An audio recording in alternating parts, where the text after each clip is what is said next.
Once upon a spooky night in a small town, there was a McDonald's that looked like any other. Inside, the bright lights overhead made eerie shadows on the tables, and the flickering, open 24/7 sign called to anyone passing by. But hidden beneath the normal appearance, something sinister was happening. Katie, a college student, found herself studying late and craving a burger and a milkshake. The only place open was the local McDonald's, so she packed up her books and headed out. Inside, the place was nearly empty, except for a few sleepy workers behind the counter. She ordered her food and found a booth near the window, opened her textbook, and began reading. As time passed, the atmosphere in the restaurant changed. The buzzing lights became a quiet whisper. The workers moved mechanically, their eyes showing no emotion. A weird silence filled the place, except for the rustling of Katie's papers. Suddenly, her phone buzzed with a message from her roommate about recent kidnappings in the area. What was chilling was that all the victims had been last seen at this very McDonald's. Katie felt a shiver down her spine. She looked around nervously. The restaurant seemed different now. Shadowy figures appeared, people she hadn't noticed before, lurking in the corners. Panic set in. She decided it was time to leave, gathered her things, and got up. But as she made her way to the exit, the door slammed shut loudly. She turned and saw a sinister man in a ragged clown costume. He grinned wickedly, and his eyes looked crazy. Katie screamed and rushed toward the emergency exit, but a person dressed as a hamburglar blocked her path. She was desperate now. She realized that these costumed figures were not regular employees. They were something much scarier. Katie's heart pounded as she looked for a way out, but she was surrounded by these costumed abductors. The buzzing lights grew louder, and her fear deepened. In a last, desperate move, Katie grabbed some salt packets and threw them at the clown. It hit him in the face, and he screamed, letting go of her. Katie seized the opportunity and escaped the hamburglar's grip. With all her strength, she kicked open the emergency exit and ran outside. She didn't stop running until she reached a nearby gas station, where she called the police. The scary figures from the McDonald's were never found, and the restaurant shut down not long after. In the late 90s, in a small town with a single McDonald's restaurant, a group of friends decided to visit the fast food joint one chilly evening. Among them was Sarah, a young woman who had always been spooked by clowns. She had an irrational fear of them ever since she watched it as a child. The friends decided to tease her by telling stories of the notorious McDonald's clown mascot, Ronald McDonald, who was rumored to come to life at night. As they entered the restaurant, the smell of freshly cooked fries greeted them, and the familiar red and yellow decor surrounded them.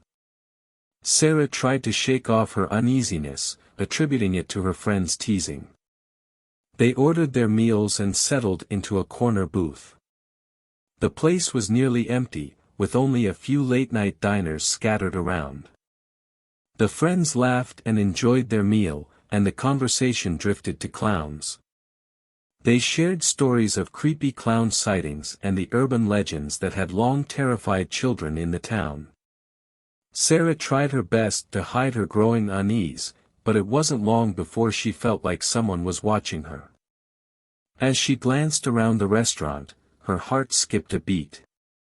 There, in a dimly lit corner, sat a life-sized Ronald McDonald statue, eerily illuminated by a flickering overhead light. His painted smile seemed to be wider and more sinister than ever. Sarah's friends burst into laughter, convinced that the restaurant was playing along with their teasing. But then, the unthinkable happened. The Ronald McDonald statue moved. It shifted its position, as though it had turned its head to look directly at Sarah.